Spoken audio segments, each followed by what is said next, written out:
Hi friends, स्वागत Bengali home किचेने। आशा करी आपनारा सबाई भालो आछेन, सुस्थ आछेन। आज के जे रेसिपिटा आपनादेर देखाबो तार नाम होच्छे eggless caramel bread pudding.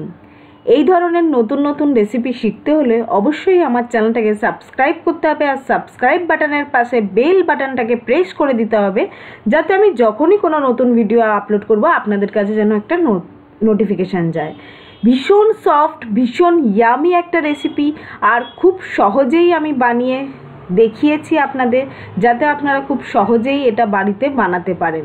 Eggless caramel bread pudding যে এত সফট হয় সেটা আপনারা যতক্ষণ না নিজে হাতে বানাচ্ছেন ততক্ষণ বিশ্বাস করবেন না। তাহলে চলুন দেখিয়ে দিই এই ক্যারামেল ব্রেড পুডিং বানাতে কি কি ইনগ্রেডিয়েন্টস লাগছে দুধ, লাগছে চিনিটা অবশ্যই আপনাদের টেস্ট অনুযায়ী নেবেন, আর নেবেন কাস্টার্ড পাউডার। এখানে আমি ভ্যানিলা ফ্লেভারের কাস্টার্ড পাউডার নিয়েছি, আপনারা চাইলে যে কোনো ফ্লেভারের কাস্টার্ড পাউডার নিতে পারেন। আর লাগবে হচ্ছে ক্যারামেল করার জন্য চিনি, লাগবে ভ্যানিলা এসেন্স।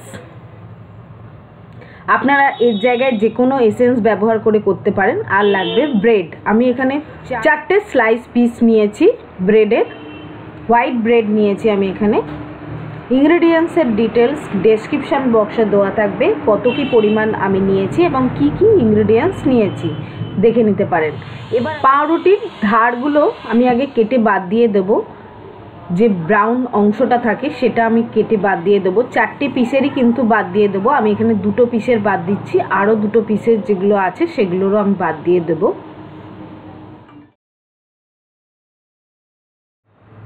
পাউরুটির যে এই ব্রাউন অংশটা যে কেটে বাদ দিয়ে দিচ্ছি এটা ফেলে দেবেন না, এটা শুকনো করে ব্রেড ক্রাম্ব বানিয়ে নেবেন, মিক্সিতে গুঁড়ো করে নেবেন। এবার আমি পাউরুটিগুলো, আমার ধারগুলো কাটা হয়ে গেছে, পাউরুটিগুলো ছিঁড়ে আমি ছোট ছোট করে দিয়ে দিচ্ছি হচ্ছে মিক্সির জারে দিয়ে এটা আমি একদম ব্রেড ক্রাম্ব বানিয়ে নেব। কোনো রকম জল ইউজ করবেন না কিন্তু এতে, জাস্ট শুকনো এটা আমাদের ব্লেন্ড করে নিতে হবে। দেখুন একদম এরকম পর্যায়ে।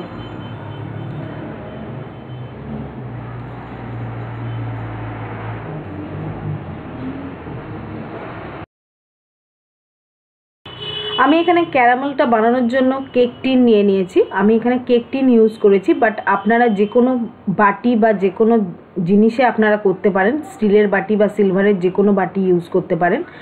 এবার আমি এর মধ্যে দিয়ে দিলাম চিনি, আমি এখানে 2 টেবিল স্পুন চিনি নিয়েছি, দিয়ে দিচ্ছি 1 টেবিল স্পুন জল। এবার এটাকে কিছুক্ষণ হাই ফ্লেমে ফুটিয়ে নেব, একটুখানি জলটা শুকিয়ে নেব।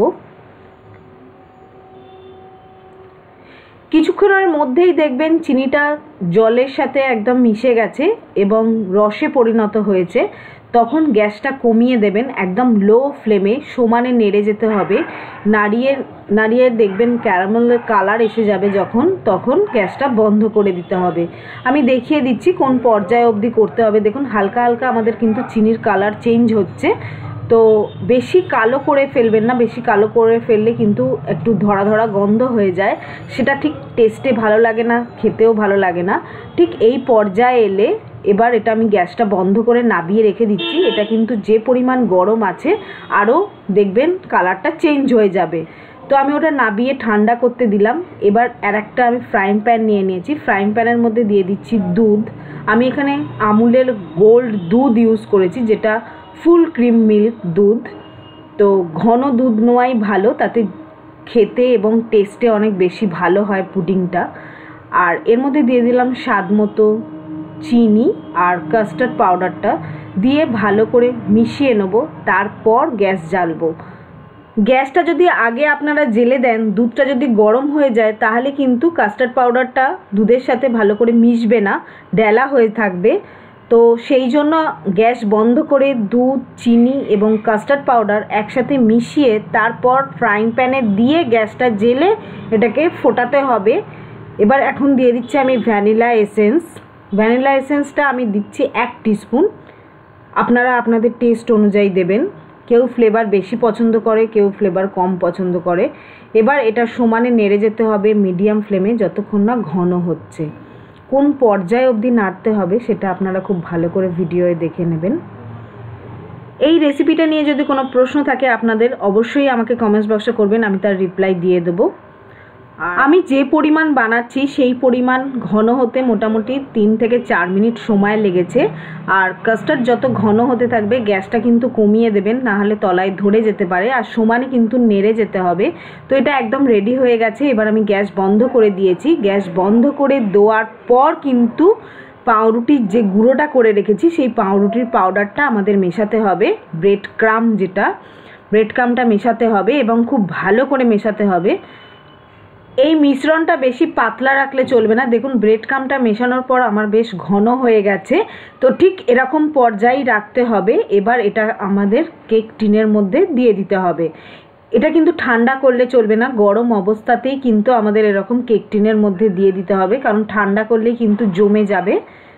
আমি যে ক্যারামেলটা বানিয়ে রেখেছিলাম সেটা কিন্তু একদম এখন শক্ত হয়ে গেছে। তার উপর দিয়ে দিলাম গরম এই পাউরুটির যে মিশ্রণটা বানিয়েছি সেটা।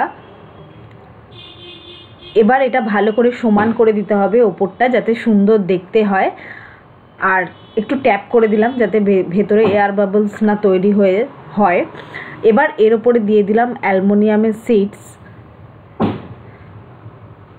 দিয়ে ভালো করে এইভাবে মুড়ে দিতে হবে যাতে কোনো ছিদ্র না থাকে। এবার এর ওপরে ছিদ্র করে দিতে হবে যাতে হাওয়াটা বেরিয়ে যায়। এবার এটা স্টিম করতে হবে। স্টিম করার জন্য আমি এটা কড়াই নিয়ে নিয়েছি, কড়াইয়ের মধ্যে আমি স্টিম করব। এটা কিন্তু আপনারা প্রেশার কুকারেও করতে পারেন, এক সেম প্রসেসে।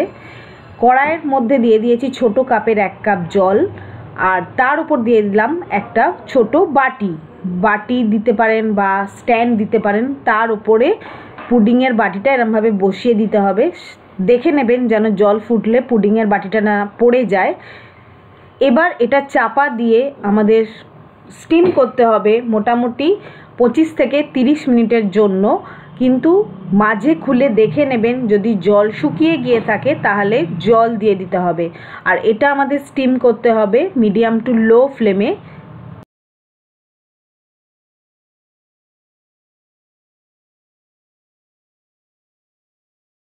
পনেরো মিনিট বাদে আমি দেখাচ্ছি। 15 মিনিট স্টিম হয়ে যাওয়ার পর দেখুন জলটা কিন্তু আমার অনেকটাই শুকিয়ে গেছে। এখন আমি আরও 1 কাপ জল দিয়ে দিচ্ছি, কিন্তু জলটা ফুটবে, দেখে নেবেন জলটা ফুটতে ফুটতে কিন্তু সেটা যেন আমাদের পুডিংয়ের বাটিতে না টাচ করে।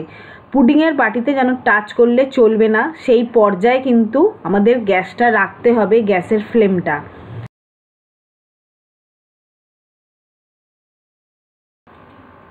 মোট 30 মিনিট আমি স্টিম করেছি। তো 30 মিনিট বাদে আমার পুডিংটা একদম রেডি হয়ে গেছে। মোটামুটি 30 মিনিটেই পুডিং রেডি হয়ে যায়, আমি যতখানি পরিমাণ বানিয়েছি সেই পরিমাণ।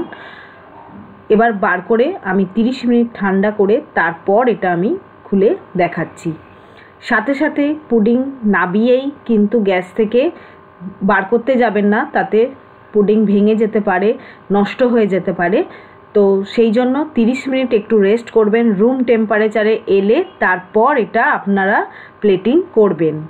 এবার আমি একটা প্লেট দিয়ে দিয়েছি, প্লেটটা দিয়ে সাবধানে উল্টাতে হবে। এটাই একটা ভয়ের বিষয় থাকে সব সময় পুডিং যখন হয়ে যায় তারপর সেটাকে বার করার সময়। তো খুব সুন্দর আমার হয়ে গেছে ব্রেড পুডিং রেডি। অবশ্যই এটা বাড়িতে একবার বানাবেন, আর যদি ভালো লাগে একটা লাইক করবেন। লাইক করলে আমরা উৎসাহ পাই আরও ভালো ভালো নতুন নতুন রেসিপি আপনাদের শেখানোর জন্য। আর শেয়ার করবেন বন্ধু এবং ফ্রেন্ডসদের মাঝে, যাতে এই রেসিপিটা আরও অনেকে শিখতে পারে। দেখলেন কত সহজে এগলেস ক্যারামেল ব্রেড পুডিং বানিয়ে ফেললাম। অবশ্যই বাড়িতে একবার বানাবেন আর কমেন্ট করে জানাবেন আপনাদের এই রেসিপিটা কেমন লাগলো। খুব ইয়ামি অ্যান্ড খুব টেস্টি হয়েছে এই রেসিপিটা।